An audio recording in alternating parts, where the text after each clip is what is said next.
La meditación para esta mañana, hermanos, tiene como propósito el que pensemos juntos en base a estas lecturas que hemos hecho en lo importante que es cuando tú vengas al templo, cuando tengamos oportunidad durante la semana, en el trabajo, en la familia, lo importante que es sacrificar a Dios sacrificios de alabanza. Voy a tratar de explicar, a compartir este mensaje en base a estas lecturas que hemos hecho.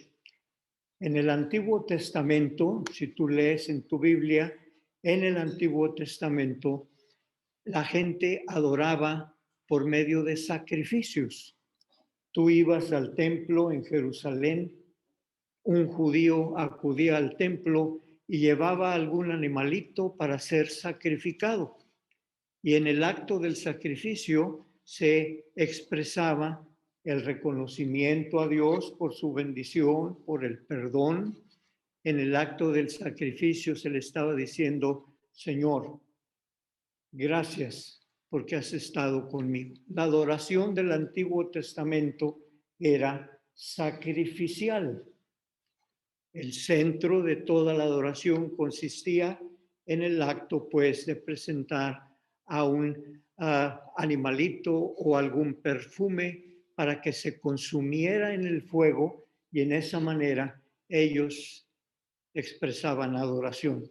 Viene el tiempo del Nuevo Testamento y los creyentes, no solo judíos, pero de otras naciones, continuaron con los sacrificios, pero ahora no eran sacrificios o no era adoración sacrificial, sino sinagogal. ¿Qué quiere decir esta palabra? Que no iban al templo con un animalito para que fuera sacrificado y así agradar a Dios, sino que la gente entraba a las sinagogas o al templo y ellos presentaban en adoración personal su gratitud a Dios. Tú lees en el Antiguo Testamento adoración sacrificial, lees en el Nuevo Testamento y es adoración sinagogal, como la que nosotros tenemos. La palabra sinagoga quiere decir asamblea, quiere decir reunión de creyentes para expresar su adoración a Dios. Sea adoración sacrificial o sinagogal, de acuerdo al testimonio de la Biblia, lo importante es que entendamos que es algo que debe ser auténtico, que debe ser muy tuyo cuando vengas al templo a adorar a Dios. No es una tradición más, un culto, un servicio de adoración. No es porque es domingo en la mañana. No es porque si no voy me da cierto miedo de que no me vaya a ir bien. La adoración debe ser un acto voluntario, tuyo, mío, nuestro, porque sentimos gratitud, porque tenemos reconocimiento de dónde es de donde nos viene la vida y quién es el que la sustenta. Quiero entonces, en base a esta historia que leímos hace un momento, que tiene que ver con el rey David, ilustrar esta verdad. David, como todos sabemos, fue rey sobre Israel. 40 años gobernó. En muy diversas maneras, él sirvió a Dios. David fue un amigo de Dios, literalmente lo dice la Biblia, y él apreciaba mucho todo lo que significaba su comunión con Dios. David confiaba plenamente en él. Bástate el que tú tomes tu Biblia, la abras en el libro de los Salmos y te encuentres con 73 salmos en los cuales ves a un hombre en comunión con Dios diciendo, gracias Señor por tu bendición. Es de David el salmo que dice, bendice alma mía Jehová y bendiga todo mi ser su santo nombre. Bendice alma mía Jehová y no olvides ninguno de sus beneficios. David fue una persona como tú, como yo, que creyó en Dios, que sabía que de Dios venían las bendiciones y él presentaba sus sacrificios ante ese Dios que lo había acompañado durante toda su vida. Pero David, como tú y como yo, tuvo sus tiempos difíciles, tuvo sus errores. Y cuando esto sucedió, fue a buscar a Dios para expresarle y decirle, perdóname, me equivoqué, sigue siendo conmigo. ¿Cómo lo hacía? Por medio de sacrificios, de acuerdo a las costumbres del Antiguo Testamento, sacrificios de animalitos. Y la historia que les voy a contar tiene que ver con uno de esos momentos por los que pasó David, porque tiene una enseñanza para ti y para mí. Eso espero, que el Espíritu de Dios que nos habla a través de la Escritura nos deje una enseñanza. ¿Qué estaba pasando con David en ese momento de su vida? Él era rey. Él sabía que políticamente era importante defender a su nación. David sabía que Dios había estado con él desde los años en que tuvo que andar huyendo del rey Saúl. Y había sido con él y lo había engrandecido en una manera muy notable. Sin embargo, un día le ganó su egoísmo, le ganó su sentido de decir, ¿qué tan fuerte soy yo? Y se puso a pensar y dijo, voy a hacer un censo, voy a contar en todo mi reino cuántas gentes sabemos como soldados para poder defender la nación. Le vino ese pensamiento. Dios, por medio de un profeta, le dijo, no lo hagas. Sigue confiando en Dios.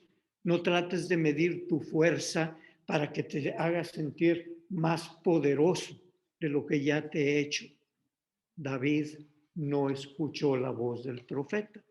David dijo, yo sé que Dios es conmigo, pero por satisfacción propia, diría yo, por un poquito de egoísmo, quiero medir mi fuerza. Y mandó censar al pueblo. Y cuando ya después de varios meses trajeron el resultado, había 1.300.000 soldados en Israel. 800.000 en el lado norte, 500.000 en el lado sur. Y le hizo sentir poderoso.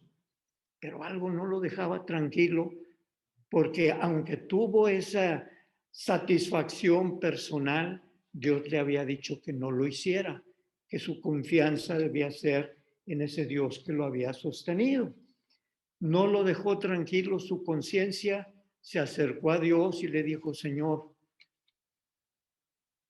pues tú me conoces y sabes que yo confío en ti, pero pues quise medir mi fuerza. David recibió la respuesta de Dios por medio del profeta Gad y le dijo, te equivocaste, Dios te va a poner una prueba. Y no nos gustan oír estas cosas porque siempre estamos pensando en términos de que la misericordia y la gracia de Dios está por encima de todas las cosas.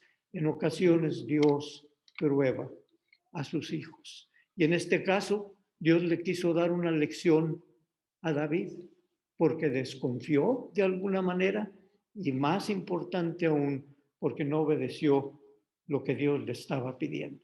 Dios le dijo, pues va a venir un castigo sobre Israel por tu desobediencia. Entonces David no sabía cómo responder. El profeta a nombre de Dios le dijo, mira, a ti te han acontecido cosas durante estos años que has gobernado en Israel. Tú sabes lo que significa que venga una hambruna, es decir, que vengan tiempos en donde se acaba el alimento y ya no hay nada que comer. 7 años va a venir hambre sobre la tierra. Y si no quieres ver eso, tú también sabes lo que es andar huyendo de tus enemigos. David había tenido muchos enemigos y sabía el sufrimiento que le había causado. O es una hambre que venga sobre tu reino o te van a perseguir tus enemigos durante 3 meses. Y ahí está David escuchando a Dios. ¿Y por qué es que tuve que hacer esto? Ahora él me está poniendo esta prueba.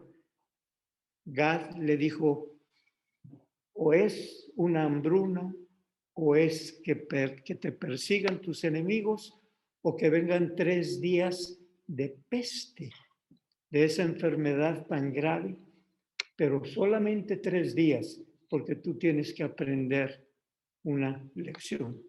David dijo, por favor que no me persigan mis enemigos, por favor no hagas esto, porque va a morir gente y van a ser años los que padezcamos de este problema. Danos 3 días tan solo, Señor, de ello. Perdóname por haber censado al pueblo algo que no te agradó. Pues apenas si hubo terminado David, dice ahí en 2 de Crónicas 24, sus respuesta ante Dios, y en esos 3 días, mis hermanos,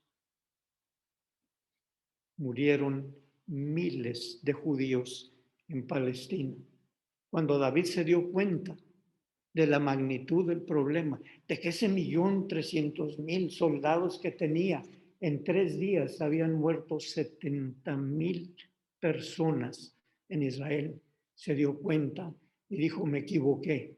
Aquí la fuerza mía no está en el número de mi ejército. Aquí mi fuerza es en confiar plenamente en Dios. Y esto para mí tiene una lección que llega hasta nuestro día. ¿En quién está tu confianza hoy? David, una vez que padeció esto, le dijo, Señor, ¿sabes qué? Que aquí termine todo. Quítame la vida a mí, pero salva a tu pueblo, Israel. Entonces Gad le habló a nombre de Dios a David y le dijo, mira, dile a David que haga un altar y que haga un sacrificio. Y aquí viene nuestro tema. Un altar, un sacrificio. Cuando yo vea esta adoración de David, yo lo voy a perdonar y va a cesar la mortandad en Israel. Va David y se encuentra con este lugar en las afueras de Jerusalén. Ahí había un hombre llamado Arauna. Habló David con él y le dijo, mira, está pasando esto y te quiero comprar este pedazo de tierra que tú tienes y te quiero pedir si me puedes dar los animalitos para el sacrificio. Yo tengo que hacer un altar de un sacrificio. Te agradezco también, te voy a comprar el aceite, te voy a comprar la leña, porque es indispensable que yo me presente delante de Dios para que acabe todo este problema. Una vez que David le dice a Arauna esto, le dice Arauna a David, le responde, Señor, tú eres el rey.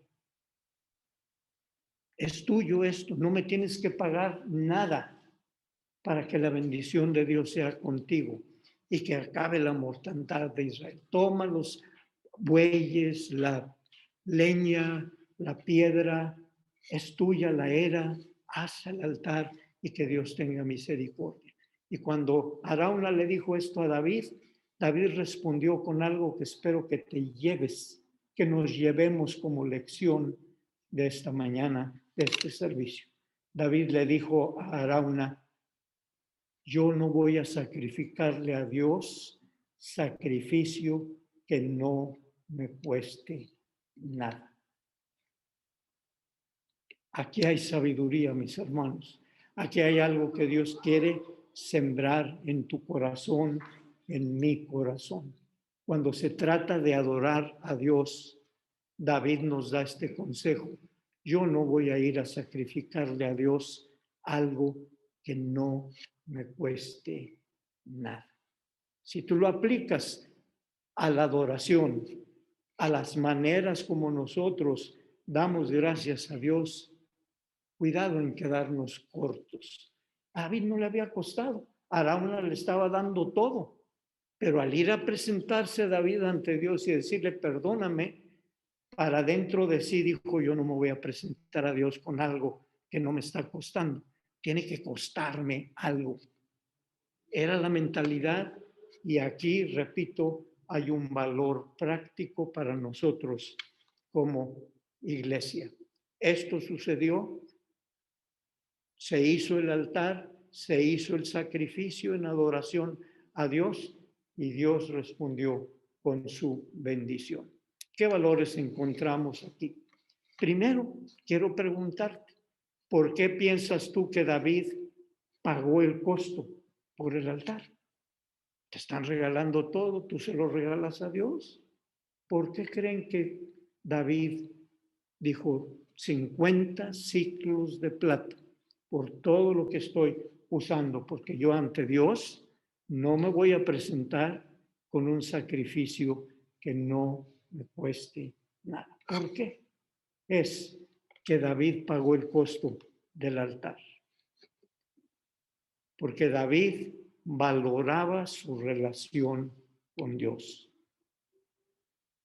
Cuando tú y yo vengamos al templo y vamos a tener un acto de sacrificio en alabanza, debemos ante todas las cosas pensar ante quién estamos. Para David era muy importante Dios y por ello estaba dispuesto a presentar un sacrificio que reflejara algo de su persona.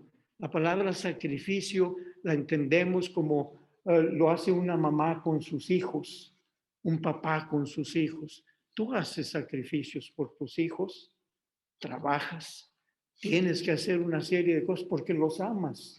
Bueno, David estuvo dispuesto a pagar el costo porque amaba a Dios y valoraba la comunión que tenía con él y por ello quería estar bien con Dios y no en una manera superficial, improvisada, sencillamente decir gracias Señor y todo se acabó. Mis hermanos, la lección es no debemos sacrificar a Dios en adoración, sacrificios que no nos cuesten nada. David lo hizo porque valoraba su relación con Dios. David lo hizo en gratitud a Dios, porque para David estaba claro que la vida, el trabajo, la familia, todo, la salud, todo lo que él disfrutaba era una bendición de Dios. De manera que como él consideraba esto una bendición, dijo, si me voy a presentar a Dios en este altar, me tiene que costar, tiene que reflejar que hice un esfuerzo y no sencillamente un hábito o una tradición, el ir un rato y ya quererme salir porque ya pasó mucho tiempo. Esto es lo que nos enseña la historia de David. La pregunta creo que está clara para ti y para mí.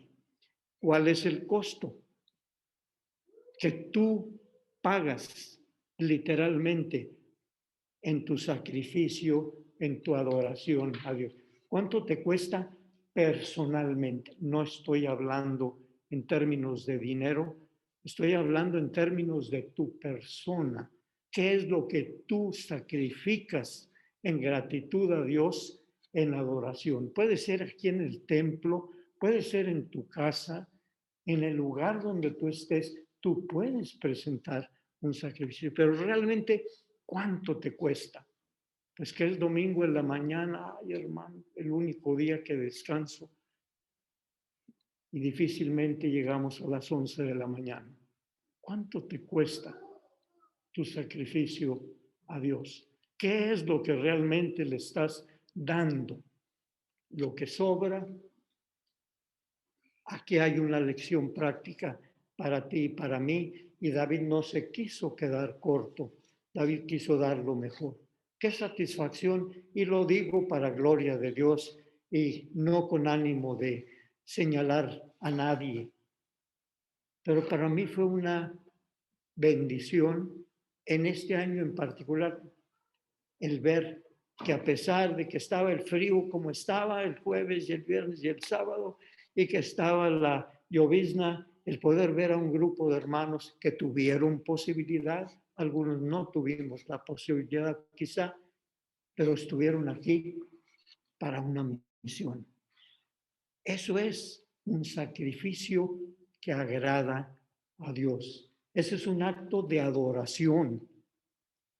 Qué satisfacción el poder compartirlo y verlo en la vida de la iglesia. A eso nos referimos cuando David dice, si se trata de Dios, como yo valoro mi relación con Dios, voy a hacer un sacrificio y aunque me moje un poquito y aunque tenga que dedicar este tiempo que pudiera estar en otra parte, como yo valoro a Dios, yo le voy a entregar lo mejor.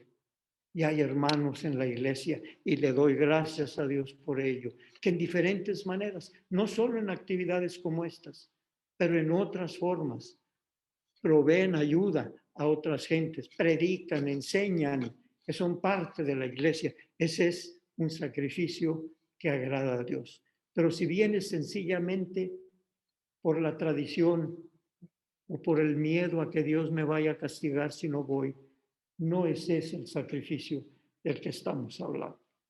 No me voy a presentar delante de Dios con un sacrificio que no me cueste nada. Me enseñaban cuando estaba en el seminario de esas ilustraciones que son, pues, muy simples quizá para nosotros, pero que tienen un valor. Me enseñaban, me decían, cuando se trata del templo y de sacrificarle a Dios y de servirle, algunos somos como las gaviotas. Tú te vas a la playa y ves la gaviota que anda ahí en la orilla de la playa y la ola, cuando ya va de regreso hacia el mar, ahí la gaviota es cuando aprovecha lo más que puede, se mete y anda picoteando aquí y allá para agarrar las sardinas y sacar todos los beneficios. Pero cuando la ola viene de regreso, la primera que se sale es la gaviota, porque viene la ola de las responsabilidades. Pero cuando viene, se regresa la hora de los privilegios, queremos ser los primeros y sacar todo. Pero cuando se trata de responsabilidades, y se me quedó bien grabada la ilustración, los primeros que estamos al margen de él. Cuentan de un pastor que tenía su iglesia, tenía sus servicios de adoración. En la lista de membresía aparecían más de 100, pero cada domingo veía un promedio de 20 a 25 personas. Y ahí estaba el pastor, cada domingo. Pues, ¿qué puedo hacer? ¿Cómo podemos motivar a la gente para que venga? ¿Por qué no pasa de este número? ¿En qué estamos fallando? Y trató diferentes maneras y los resultados eran los mismos. Un día, un circo, como el que tenemos en el mall, ahora, un circo vino y se puso en contraesquina de la iglesia. Y se puso a pensar y dijo el pastor, ay, pobrecitos de estas gentes, no saben que aquí en este vecindario, en esta ciudad, por más que uno le hace, no va a venir nadie, le va a ir mal al cirquero.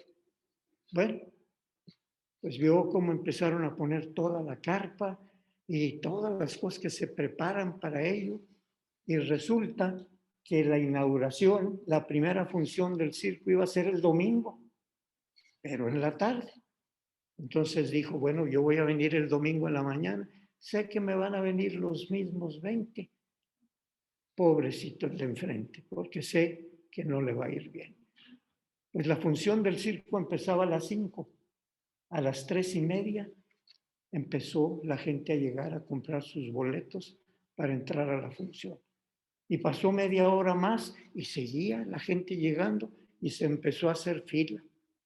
15 para las 5 antes de que empezara la función, estaban 2 cuadras de fila para entrar al circo. Dijo, ¿de dónde sale tanta gente? Yo nunca he visto tanta gente, menos aquí en el templo.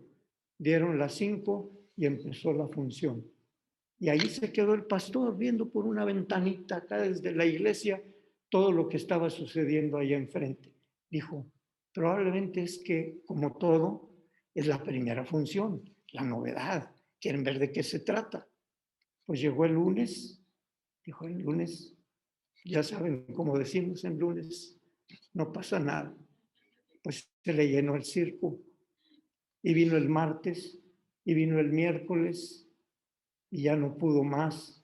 Y este pastor fue el jueves en la mañana y visitó al dueño del circo y le digo, vengo para hacerle una pregunta. ¿Cómo es que usted hace que la gente, sin conocerlo, primera vez en la ciudad, se le llene su carpa de tanta gente para la función? Yo tengo aquí ya varios años y son los mismos. Dígame, ¿qué hace? ¿Cómo le hace? Y dijo, mire, estimado pastor, le voy a decir. Yo llegué aquí, cuando usted vio que empezó a hacerse la carpa, yo ya tenía aquí una semana. Y durante la semana visité el vecindario, me di cuenta de las personas que ahí vivían y entonces me fui y me puse mi traje de payaso. Y por las tardes, durante toda la semana, anduve en las calles del vecindario. ¿Y sabe lo que hice? Al fin payaso, me puse unos zancos, si sabemos, para que se ven los payasos muchos más grandes, y empecé a hacer piruetas. Y empecé a ver que a los niños les gustó. Y ahí me iban siguiendo. Entonces empecé a aventarles dulces y galletas y vi que esto me estaba dando resultado. ¿Qué más hice como payaso allá en el vecindario? Antes del día de la inauguración, agarré unas arañitas de plástico, pero las agarré frente a los niños y los adultos que me estaban viendo. Me metía yo la arañita por la oreja y luego con la otra mano la sacaba por la boca. Estaban admirados de todas las cosas que yo hacía. Eso y otros truques hizo.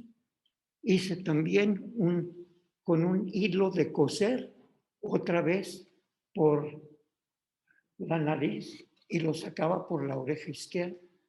Todo esto hice y la gente alborotada y viéndome. ¿Y sabe usted una cosa?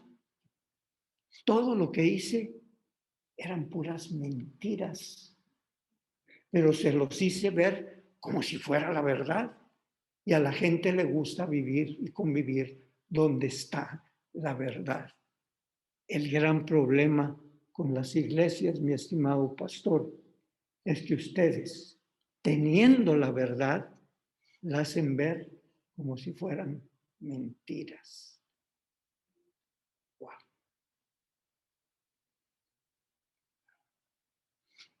Aquí hay una lección para mí, como lo hay para ti.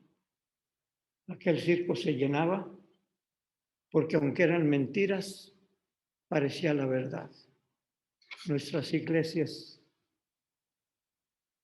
tienen más bancas que personas, porque en ocasiones, teniendo la verdad en Jesucristo, la vivimos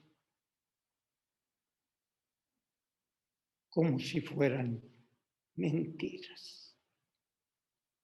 No es lo mismo ser miembro de una iglesia que ser un discípulo. Ser miembro de una iglesia, ser cristiano, todo es por gracia. No te cuesta. No te cuesta porque Dios hizo un trato con su Hijo y entre ellos arreglaron todo para que tú nomás recibieras. Y nos quedamos con el mensaje de la gracia de Dios. Dios es muy bueno y muy, aunque yo no le responda, Él va a tener misericordia y de todas maneras me va a bendecir. Y tienes razón, pero no es lo mismo ser un miembro de una iglesia a ser un discípulo. El ser miembro, mis hermanos, es un privilegio que te da Dios, no te cuesta. El ser discípulo es una responsabilidad, sí te cuesta. Jesús lo dijo, si alguno quiere venir en pos de mí, niéguese a sí mismo, tome su cruz y sígame. Y esto de la cruz nos molesta. Y nos quedamos con el lado de la gracia, pero nos olvidamos del lado de mi responsabilidad como discípulos. ¿Qué fue la recomendación de Jesús antes de irse del mundo a sus discípulos? Ir y hacer discípulos responsables que van a responder en la manera que Él espera. ¿Quieres que Dios te bendiga? Por su gracia te ha bendecido y te va a seguir bendiciendo. Pero si tú no respondes como discípulo, te va a pasar. Volviendo a la historia de David,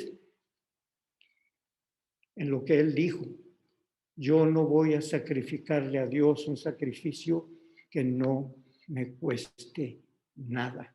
Ser discípulo es el llamado de Dios para ti y para mí. Hablando de la alabanza, tu ser interior es el altar para adorar a Dios.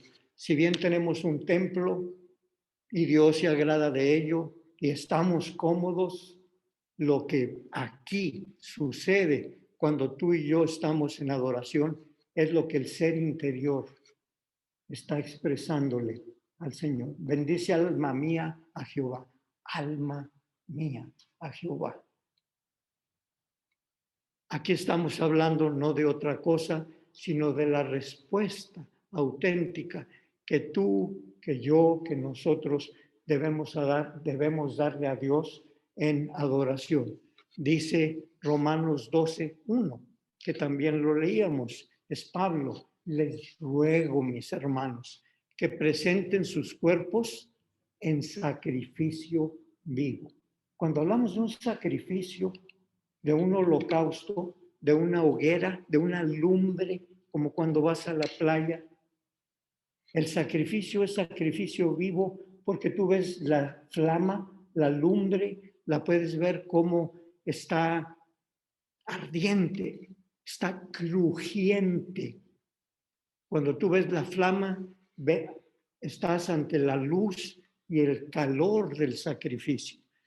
De manera que cuando Pablo nos dice, vas a ir a adorar a Dios, presenta tu cuerpo en sacrificio vivo, quiere decir no otra cosa, sino que lo que tú y yo vayamos a hacer en el templo o en la casa o en el trabajo, en un acto de adoración, no sea una mera, pues que algo superficial, que no sea improvisado, que sea tu cuerpo como una hoguera encendida cuando adores a Dios. Porque si no, tú vas a estar ofreciendo un sacrificio que no te está costando nada, que es el valor, pues, que queremos compartir. Tu culto racional, lo que hacemos aquí, debe ser un sacrificio vivo. Vamos a elaborar un poco más en esto ya que se me da la oportunidad. Pablo y el escritor a los hebreos particularmente hablan de que el culto debe ser un sacrificio de alabanza. Escúchenlo. El culto debe ser un sacrificio de alabanza. A ti no te gusta hacer un holocausto, sobre todo si o una carne asada, pues, y vas a ver los leños, pues no encendidos, que apenas puedes poner la mano y no pasa nada. Tú quieres que tu carnita asada vaya a salir muy bien, tienes que tener el carbón en el punto adecuado porque quieres disfrutarlo. Eso es lo que Dios quiere ver en nosotros, un sacrificio vivo, no leños medio encendidos que con el primer golpe del viento se apagan. Un sacrificio de alabanza es aquel en el que cuando estás cantando, que brille, que dé luz, que dé calor espiritual. Hermanos, un hermano en años anteriores, muy apreciado de aquí de la iglesia, decía, por favor, hermanos, vamos a cantar con gozo. Pues expresado de esa manera, expréselo con gozo. Si usted va a hablar, si usted va a cantar, que sea un sacrificio vivo. Si usted va a hacer una oración, que no sea la vana repetición de la que habla Jesús, Dicen lo mismo cada domingo. Ya sé cómo va a empezar, ya sé cómo va a terminar. Ese no es un sacrificio vivo. Cuando hacemos eso, estamos sacrificando a Dios sacrificios que no nos cuestan nada, porque todo es igual. Hablo con esta franqueza, porque me toca mi persona como predicador, como orador en sentido de orar. Si vas a orar, si vas a cantar, si vas a ofrendar, si vas a dar un testimonio, que sea un sacrificio vivo. Y fíjense que Dios no nos obliga. Romanos 12 dice, les ruego por la misericordia de Dios. Pero si a la hora de cantar, apenas si estamos en la primera estrofa, ¿cuántas estrofas trae? Y con todo el coro, mis hermanos, no están sacrificando un sacrificio porque no les cuesta nada. Les ruego que cuando se trate de un sacrificio de alabanza, cuando se trate de una oración, tenemos miedo y nos van a faltar palabras. Y, ay, no, mejor yo no hago oración. Orar es platicar. ¿Qué haces cuando tú platicas con una persona a la que amas? Sea por teléfono, sea en presencia. Te vas a desbordar. Eso es un sacrificio vivo, no leños medio encendidos. Y hago eco a lo que dice precisamente la palabra. Cuando se reúnan, dice el autor a los hebreos, les ruego, hermanos, que se reúnan para presentar sacrificios agradables a Dios, que tu oración y todos los demás componentes de un culto público sean como que yo pueda ver, se están consumiendo los hermanos. Pero nos ganan las tradiciones, nos ganan los prejuicios, y si levanto la mano la levanto con miedo porque sé que hay 100 ojos sobre mí que van a apagar mi poco fuego que quiero expresar. Hay que sacrificarle a Dios sacrificios de alabanza que nos cuesten. La crítica, que nos cueste lo que nos cueste. Dios, dice el texto en Hebreos, porque de estos sacrificios se agrada Dios, no de los demás. Estoy hablando porque nos viene a nosotros el poner atención a ello. Que no sea lo que nos sobró. David dijo, gracias Araúna por lo que tú me das, pero yo a Dios le voy a dar algo que a mí me cueste. Y estoy dispuesto, y repito, a pagarlo en términos de tu adoración al Señor. Aquí hay sabiduría. Sean cantos, sean oraciones, lecturas, ofrendas, testimonios, servicio comunitario. Cuando tú estás haciendo un servicio en la comunidad por medio de los ministerios, un bien a alguien más, estás haciendo sacrificios de alabanza, que quede claro. Alabanza no quiere decir nada más cantar. Ay, qué bonita la alabanza. Y nos referimos al canto. Alabanza quiere decir orar, quiere decir una misión en la comunidad. De estos sacrificios son de los que se agrada, pues, el Señor. Dice el Salmo 50, sacrifica a Dios alabanza y paga tus votos al Altísimo. Invócame en el día de la angustia, yo te libraré y tú me honrarás. Este salmo lo escribió un hombre llamado Asaf. Asaf conoció a David.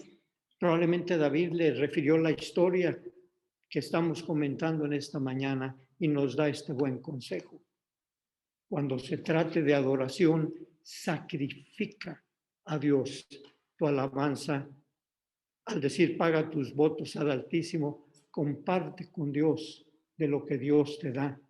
Y entonces, si me invocas, si haces oración, yo te voy a librar y tú me vas a honrar. El mensaje de esta mañana es que nos apropiemos de la respuesta de David, que buscaba la bendición de Dios. Y cuando hizo aquel altar y encendió aquel fuego en adoración a Dios,